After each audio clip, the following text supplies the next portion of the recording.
Bab 221. Pagi ini, Ayu kembali disibukkan dengan mengurus sang putri yang sudah terbangun sejak azan subuh berkumandang. Anak kecil berbulu mata lentik itu sudah bermain dengan versinya sebagai bayi, yaitu menendang-nendang kaki dan mengerakkan tangannya. Sesekali diselingi suara-suara kecil yang keluar dari mulutnya. Anak mama pagi-pagi sekali sudah ngajakin main, iya. Kenyang bobo? Iya. Ayo mengajak sang bayi. 54. Berceloteh sambil menciumi pipi bayinya yang memiliki wangi khas bangun tidur. Sesekali juga pura-pura menggigit tangan mungil bayinya saking gemasnya. Karena kesibukan menemani bayinya, pagi ini Ayu kembali melewatkan panggilan dari Davin. Karena ternyata, bayi itu baru bisa kembali tidur setelah diajak berjemur dan dimandikan. Hufet. Ayu mengembuskan napas lega saat menyadari putrinya telah terlelap setelah disesuinya. Kini, giliran ia mengurus dirinya sendiri. Membereskan tempat tidur dan merapikan seluruh kamar, lalu mandi agar tubuhnya yang terasa lengket kembali segar. Setelah itu, ia berdandan singkat dan hanya menyisir rambut sekenanya. Tak ingin berlama-lama karena takut putrinya kembali terbangun. Apalagi ia belum sarapan.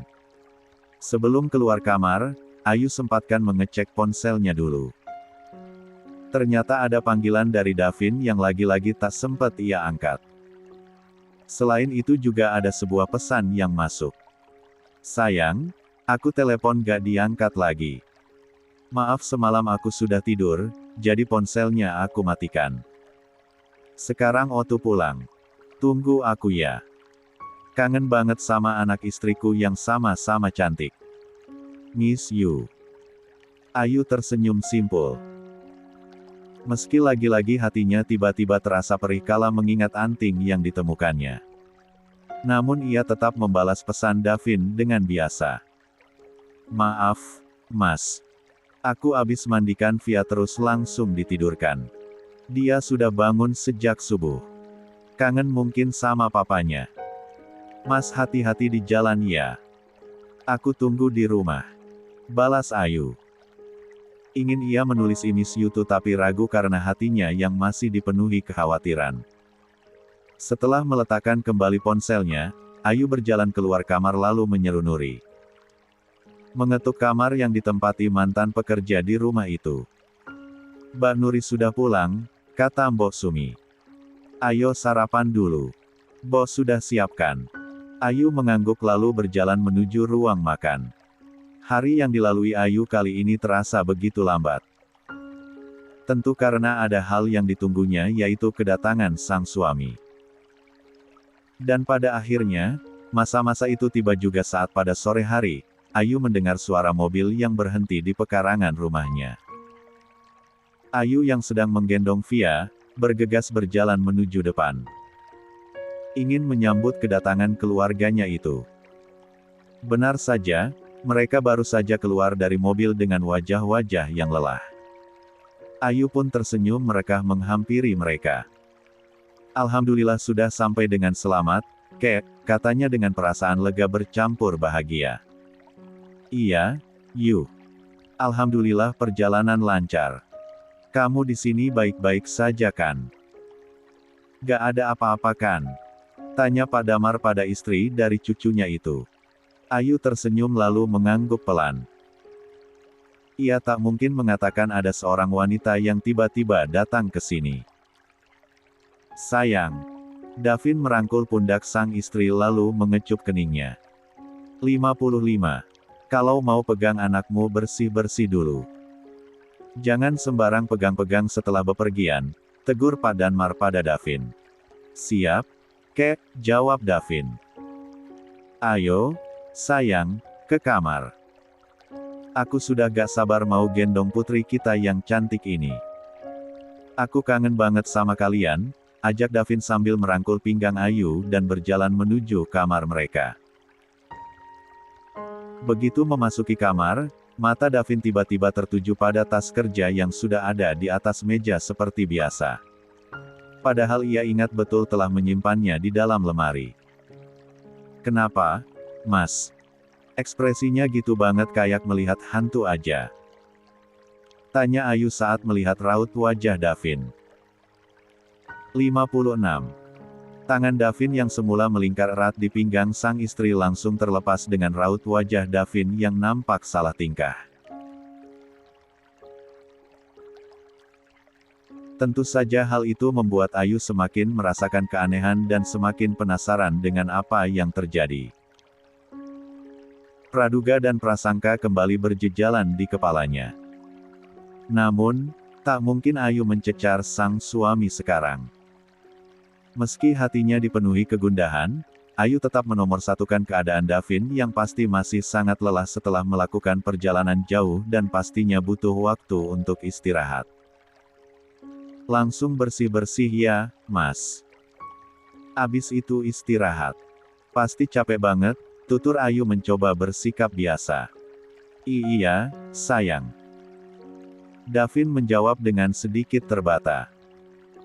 Ia melangkah pelan menuju kamar mandi namun ujung matanya terus saja melirik ke arah tas kerja miliknya dengan perasaan tak enak. Ayu mengembuskan napas kasar.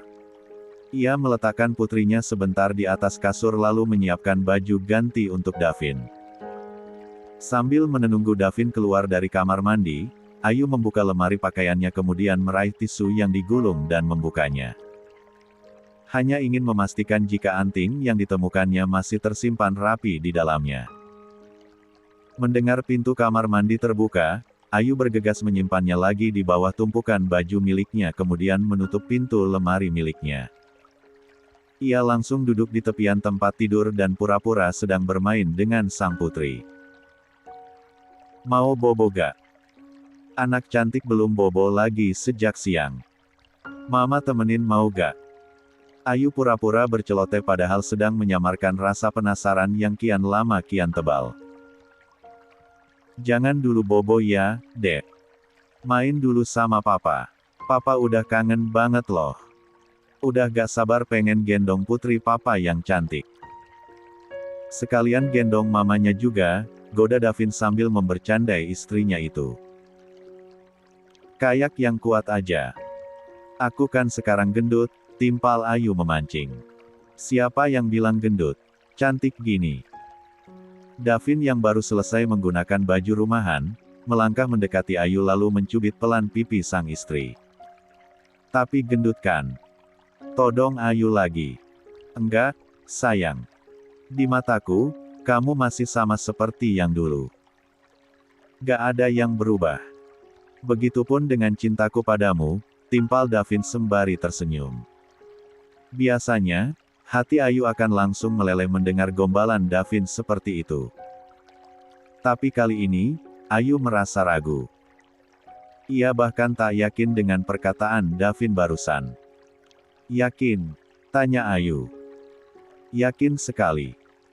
1000%, jawab Davin tanpa keraguan.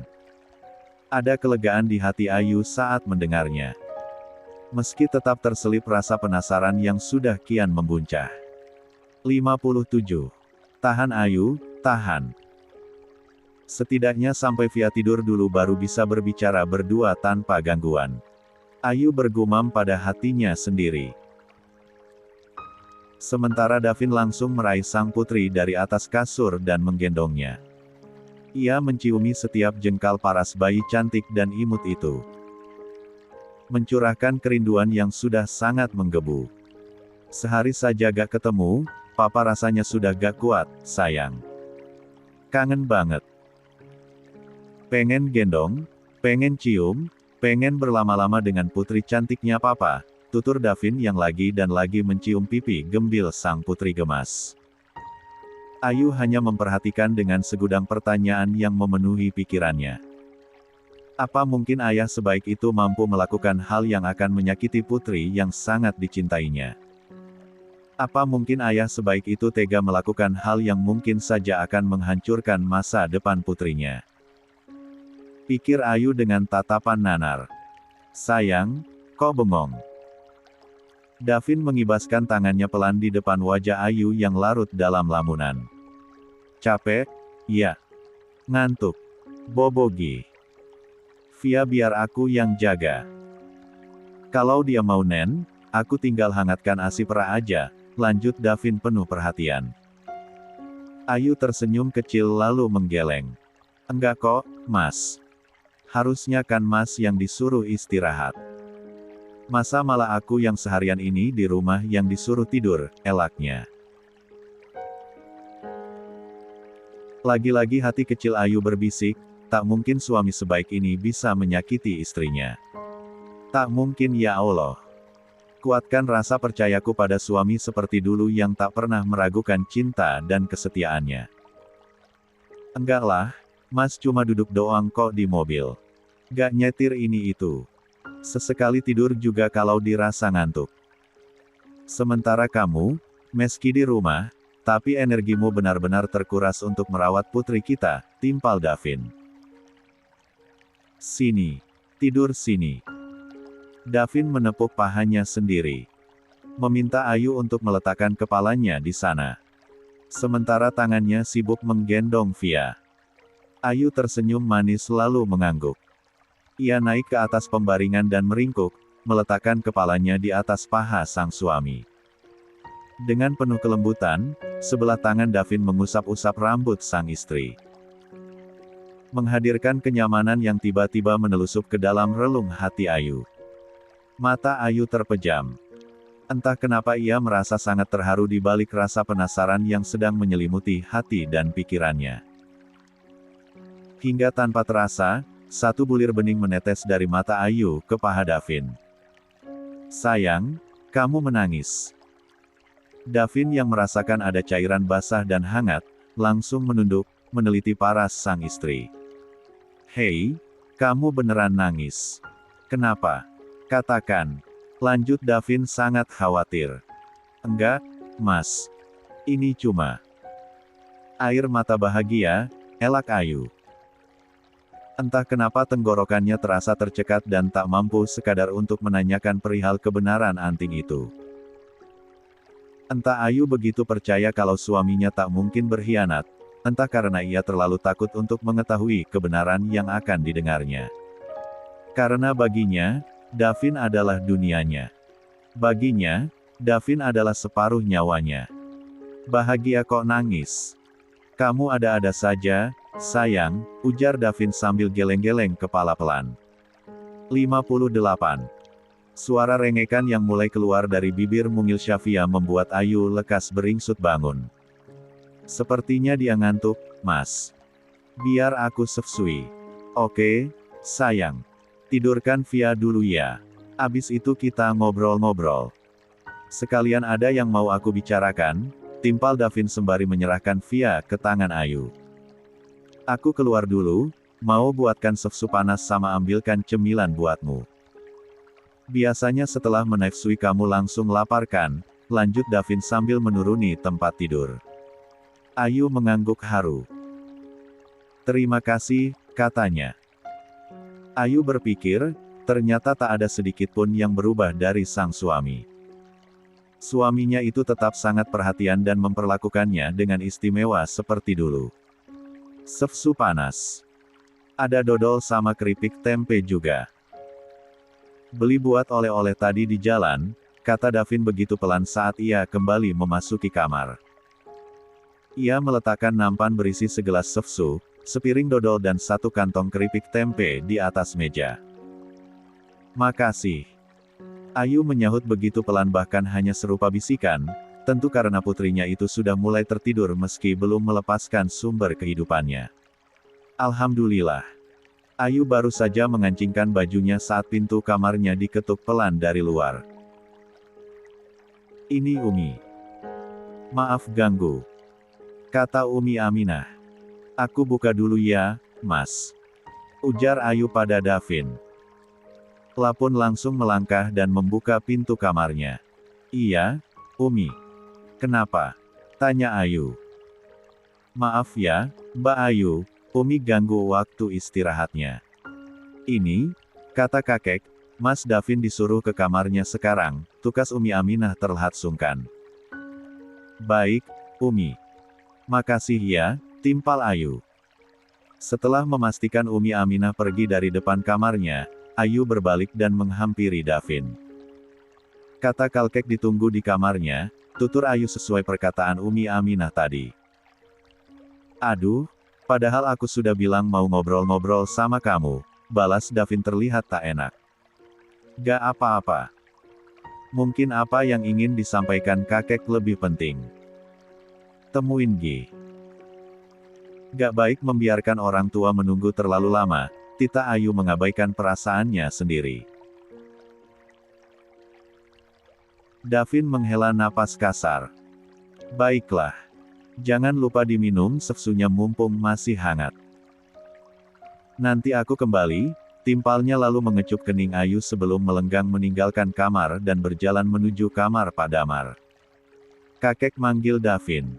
Tanya Davin pada Pak Damar yang sedang berdiri di dekat jendela kamarnya. Menatap keluar di mana dari sana terlihat jelas pemandangan taman belakang yang indah dan asri. Duduklah. Titah Pak Damar tanpa menoleh. Davin menurut. Ia duduk di sofa sambil mengedarkan pandangannya. Merasa heran karena tumben Raihan tak ada di kamar itu. Padahal, biasanya cucu baru kakeknya itu hampir selalu ada di dekat Pak Damar. Siapa wanita itu? 59. Davin langsung tersentak dengan pertanyaan Pak Damar yang lantang. Maksud kakek? Tanya Davin.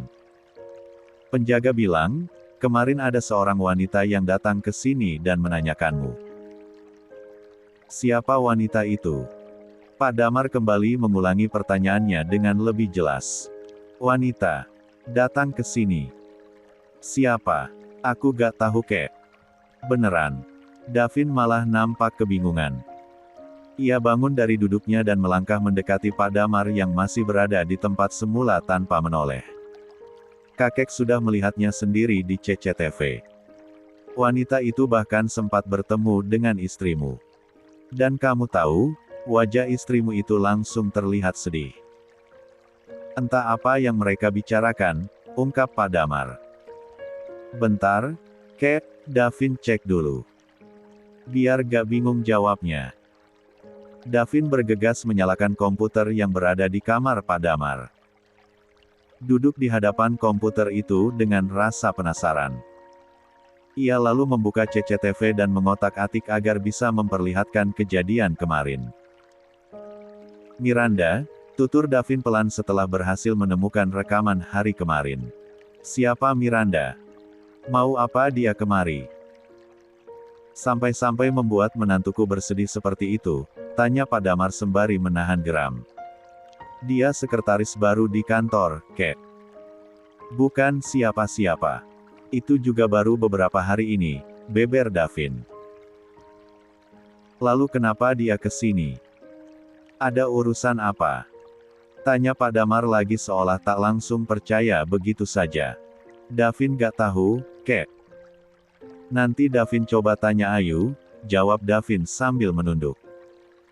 Tanyalah. Sekaligus jelaskan padanya. Jangan sampai dia menyangka yang tidak-tidak. Jangan sampai juga kamu menyakiti hatinya. Ingatlah perjuangan istrimu melawan maut hanya demi memberimu gelar ayah. Jangan sampai perjuangan luar biasanya itu kamu hadiahi dengan kekecewaan. Kakek sama sekali tak pernah mengajarimu untuk menyakiti wanita. Ingat, ibumu seorang wanita, dan putrimu sekarang juga seorang wanita, pesan Pak Damar panjang lebar. Davin ngerti, kek, timpal Davin singkat. Pergilah. Jelaskan pada istrimu. Kakek tahu hatinya sekarang sedang tidak baik-baik saja, titah Pak Damar sambil mengibaskan tangannya. Baik, kek. Davin mundur lalu membalikkan badannya. Berjalan keluar dari kamar itu menuju kamarnya sendiri. Davin berpikir pantas saja sikap Ayu terasa berbeda. Ternyata memang ada hal yang mengganggu pikirannya. Tak salah. Karena sejujurnya ia yang salah karena tak berusaha jujur sedari awal. Saat Davin kembali ke kamarnya, ternyata Ayu sedang termenung sambil memegang gelas berisi susu yang baru berkurang sedikit. Padahal biasanya, Ayu akan bersemangat untuk menghabiskan susu itu agar tak keburu dingin dan terasa enek di tenggorokan. Sayang, susunya belum diminum. Kenapa? Davin langsung duduk di samping Ayu. Mas. Sudah kembali. Kok bentar? Tanya Ayu sambil tersenyum kaku. Sudah. Davin menyahut pendek. Lalu mengambil alih gelas dalam tangan Ayu lalu membantu sang istri untuk meminumnya kembali. 60. Kalau sudah dingin jadi gak enak, katanya. Ayu menurut. Meneguk sisa susu itu dari tangan sang suami langsung. Maafkan aku ya, sayang. Kata Davin tiba-tiba. Maaf untuk apa? Tanya Ayu. Jantungnya sudah mulai berdebar tak karuan menunggu jawaban yang akan dikatakan Davin. Apa benar ada seorang wanita yang datang ke sini dan mencariku?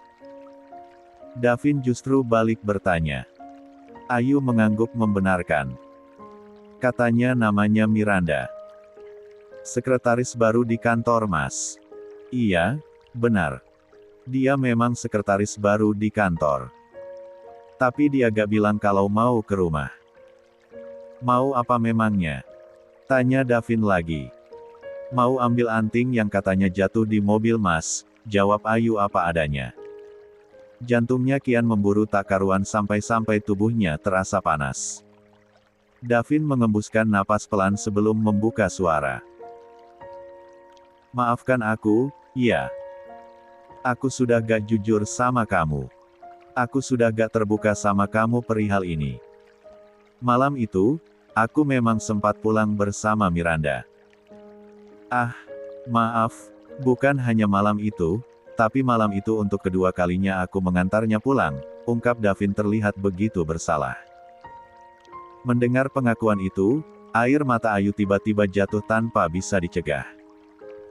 Perih, hatinya sakit bukan main. Apalagi Davin sendiri tak pernah menceritakan hal itu sebelumnya. Lalu anting itu. Kenapa bisa sampai jatuh di mobil, Mas? Apa yang kalian lakukan? Tanya Ayu dengan suara bergetar. 61. Tepat di depan jendela kamar, Pak Damar berdiri. Tatapannya lurus ke depan di mana terdapat taman belakang yang ditumbuhi berbagai macam jenis bunga dan tanaman hias. Namun, tatapannya tak benar-benar ia arahkan ke tanaman-tanaman itu, tapi berkelana mengingat tentang banyaknya masa lalu dan jalan hidup yang sudah dilaluinya. Sekilas yang orang lihat, menyangka jika hidup Pak Damar begitu bahagia dan tanpa kekurangan apapun. Nyatanya, jauh di dalam lubuk hatinya, ada kekosongan yang tak pernah sanggup terisi dengan apapun. Sama seperti orang biasa pada umumnya, Pak Damar ditimpa berbagai masalah dalam hidupnya. Mungkin perjalanan karirnya memang lancar, namun masalah itu muncul dalam keluarganya. Maka benar memang, jika ada yang mengatakan bahwa setiap manusia itu berjuang dengan ujiannya masing-masing. Tak ada yang hidupnya benar-benar lurus tanpa masalah. Masalah yang paling berat dihadapi Pak Damar adalah ketika anak sulungnya pergi meninggalkan rumah dan tak pernah kembali. Sebagai orang tua, tentu batinnya menderita. Menahan rindu setiap waktu. Setiap hari raya yang dilalui sejak kejadian itu, tak pernah benar-benar terasa sempurna. Bulan-bulan dan tahun demi tahun yang dilewati tak pernah benar-benar bahagia. Masalah anak sulung yang pergi dan tak kunjung kembali belum terselesaikan, hidup Pak Damar semakin menderita saat sang istri menghadap Ilahi, kala itu hanya sang putri yang menjadi satu-satunya yang dimiliki. Selain Davin sebagai cucu dan Pak Ardi sebagai menantu tentunya. Lagi-lagi hidup Pak Damar dihantam badai besar saat sang putri pun harus meninggalkan dirinya untuk selamanya. Hidupnya hancur. Perasaannya hancur lebur. Kesedihan benar-benar memenuhi jiwanya. Hingga ia tak kuat lagi dan akhirnya koma berbulan-bulan. Selepas bangun dari koma yang cukup lama, hidup Pak Damar pun tak jua mulus. Ia harus mendapati kenyataan pengkhianatan dari orang terdekatnya yaitu sang menantu yang selama ini begitu dipercaya. Masalah dengan Pak Ardi mulai mereda, hati Pak Damar kembali diguncang kesedihan saat mengetahui sang putra sulung yang selama ini ditunggu dan dicarinya ternyata sudah tak ada lagi di dunia ini. Pak Damar pun mencoba berdamai dengan kenyataan dan kehidupan. Apalagi ia mendapatkan obat sebagai pengurang rasa sakit akan kehilangan itu dengan keberadaan cucu barunya. Dan kini, saat semua itu berhasil terlewati, Pak Damar mendapat kabar tak mengenakan tentang sang cucu kesayangan. Sudah dapat kabar tentang apa yang terjadi pada Davin? Tanya Pak Damar pada Ricky tak lama setelah kepulangan mereka dari luar kota. Ricky yang sejujurnya sudah mengetahui kedatangan seorang wanita dari penjaga sejak masih ada di luar kota pun sempat terdiam. Ia bingung antara mengatakannya atau tidak. Ia khawatir pada kondisi kesehatan majikannya itu. Namun, jika tak mengatakannya, Ricky juga takut justru Pak Damar mendengar dari orang lain. Karena selain penjaga, ada tukang kebun dan asisten rumah tangga lain yang sempat melihatnya. Akhirnya Ricky pun memilih jujur. Namun, ia memilih untuk memperlihatkan rekaman CCTV secara langsung. 62. Pak Damar yang melihat wanita itu sedang berhadapan dengan Ayu, sempat merasakan kekhawatiran begitu melihat ekspresi wajah istri dari cucunya itu berubah mendung. Apalagi posisi Ayu kala itu sedang menggendong bayinya. Meski hanya sekadar menantu, tapi rasa sayang Pak Damar pada Ayu begitu besar. Ia takut jika Davin berbuat khilaf sama seperti yang pernah dilakukan ayahnya. Tiba-tiba saja Pak Damar teringat mendiang sang putri yang pernah merasakan pengkhianatan. Tidak ya Allah. Lindungi pernikahan cucuku. Jaga mereka dari godaan yang akan menghancurkan kehidupan dan rumah tangga mereka. Aku tidak ingin apa yang dialami putriku dialami juga oleh menantuku, batin Pak Damar mulai resah. Namun, setelah menanyakannya langsung pada Davin, hati Pak Damar sedikit lega. Meski keresahan itu tetap saja ada. Karena sesungguhnya godaan wanita akan tetap ada sampai kapanpun, apalagi cucunya itu termasuk orang yang berharta dan bertahta. Benar saja apa yang dikatakan Ricky pada Davin tempo hari. Di sisa usianya, Pak Damar hanya ingin melihat anak cucunya hidup dengan tentram dan damai. Hingga jika ajal menjemputnya suatu hari nanti, Pak Damar bisa meninggalkan anak cucunya dengan tenang tanpa beban. Di ruangan berbeda, Ayu dan Davin masih duduk saling berhadapan. Sayang, hei, jangan nangis dulu. Aku belum selesai cerita. Davin mengusap lembut pipi sang istri untuk menghapus jejak basah di sana. Aku tahu, aku bersalah karena gak jujur sama kamu. Aku juga sadar aku bersalah karena telah berduaan dengan wanita lain. Aku benar-benar minta maaf. Tapi tolong jangan pernah berpikir yang tidak-tidak. Aku tidak pernah melakukan hal sejauh itu. Aku hanya mengantarnya pulang. Itu saja, beber Davin dengan penyesalan yang dalam. Dan aku juga tidak tahu kenapa anting itu tiba-tiba jatuh di mobilku.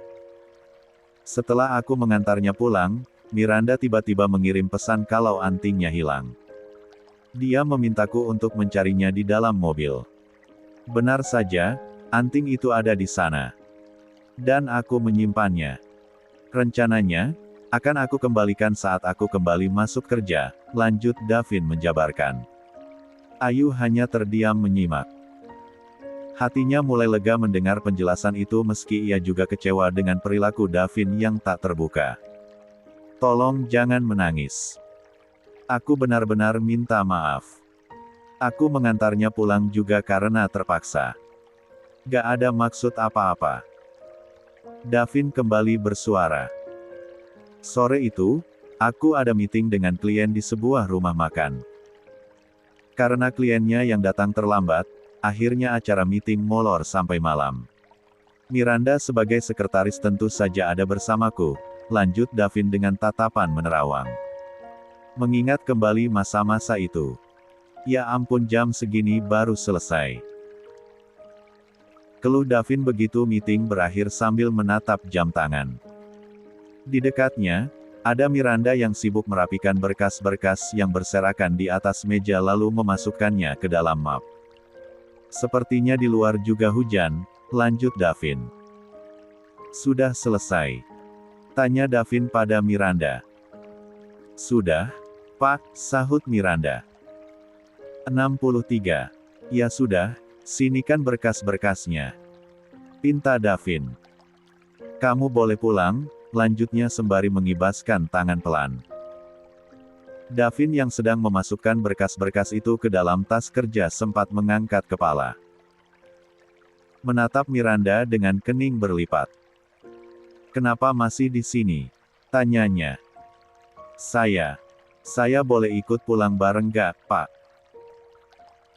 Maaf. Jawab Miranda takut-takut.